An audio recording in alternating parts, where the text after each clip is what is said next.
Frères et sœurs paroissiens, la paix soit avec vous. Alors, on m'a envoyé une nouvelle question.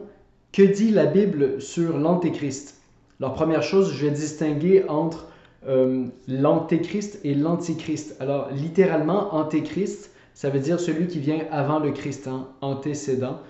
C'est la même racine. Et puis, Antichrist vient plutôt de celui qui est contre le Christ. Hein. Quand on est anti quelque chose, on est contre quelque chose. Et donc, Antichrist, c'est le mot qui est utilisé dans la Bible, dans la première lettre de Saint Jean, pour parler de l'adversaire, pour parler de celui qui nie que Dieu est Père, Fils et Saint-Esprit. Alors, je vais vous lire un extrait de cette lettre de Saint Jean. Première lettre de Saint Jean, chapitre 2, verset 18. Mes enfants, c'est la dernière heure. Et comme vous l'avez appris, un antichrist, un adversaire du Christ doit venir. Or, il y a dès maintenant beaucoup d'antichrists. Nous savons que c'est la dernière heure. Verset 22, un peu plus loin. Le menteur n'est-il pas celui qui refuse que Jésus soit le Christ? Celui-là est l'antichrist. Il refuse à la fois le Père et le Fils. Et plus loin, au 4e chapitre de cette même lettre, tout esprit qui refuse de proclamer Jésus, celui-là n'est pas de Dieu. C'est l'esprit de l'Antichrist dont on nous a annoncé la venue et qui, dès maintenant, est déjà dans le monde. Donc chez Saint Jean, c'est sûr que l'esprit de négation de Jésus est déjà dans le monde et qu'en même temps, il y aura une venue, une concentration de cet esprit de rejet de Dieu à la fin. Et Saint Paul met plutôt l'accent, lui, sur cette deuxième dimension, à la concentration du rejet de Dieu à la fin des temps. Donc c'est dans la deuxième lettre aux Thessaloniciens qu'il en parle. Le mot antichrist n'est pas là, hein, antichristos en grec. Il n'est pas là, c'était dans la lettre de Saint Jean.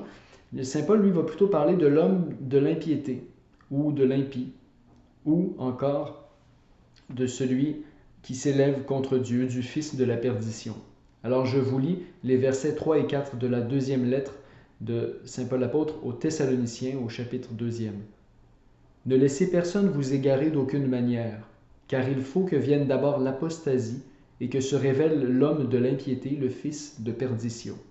Celui qui s'oppose et qui s'élève contre tout ce que l'on nomme Dieu ou que l'on vénère et qui va jusqu'à siéger dans le temple de Dieu en se faisant passer lui-même pour Dieu.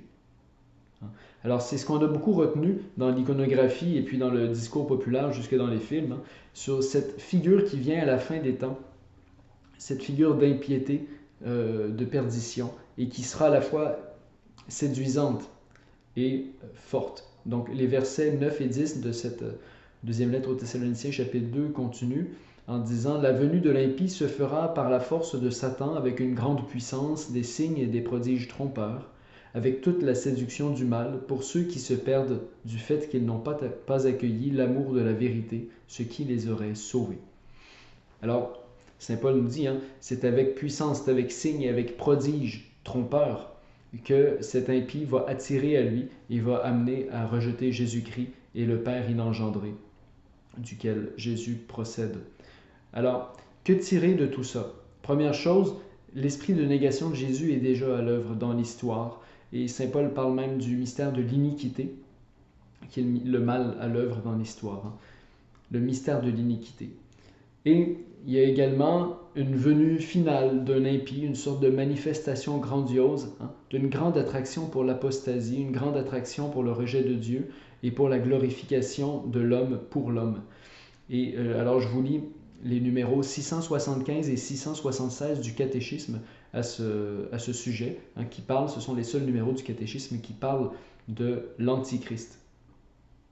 Avant l'avènement du Christ, l'Église doit passer par une épreuve finale qui ébranlera la foi de nombreux croyants. La persécution qui accompagne son pèlerinage sur la terre dévoilera le mystère d'iniquité sous la forme d'une imposture religieuse apportant aux hommes une solution apparente à leurs problèmes au prix de l'apostasie de la vérité. L'imposture religieuse suprême est celle de l'Antichrist, c'est-à-dire celle d'un pseudo-messianisme où l'homme se glorifie lui-même à la place de Dieu et de son Messie venu dans la chair. Cette imposture antichristique se dessine déjà dans le monde chaque fois que l'on prétend accomplir dans l'histoire l'espérance messianique qui ne peut s'achever qu'au-delà d'elle, de l'histoire, et à travers le jugement de la fin des temps.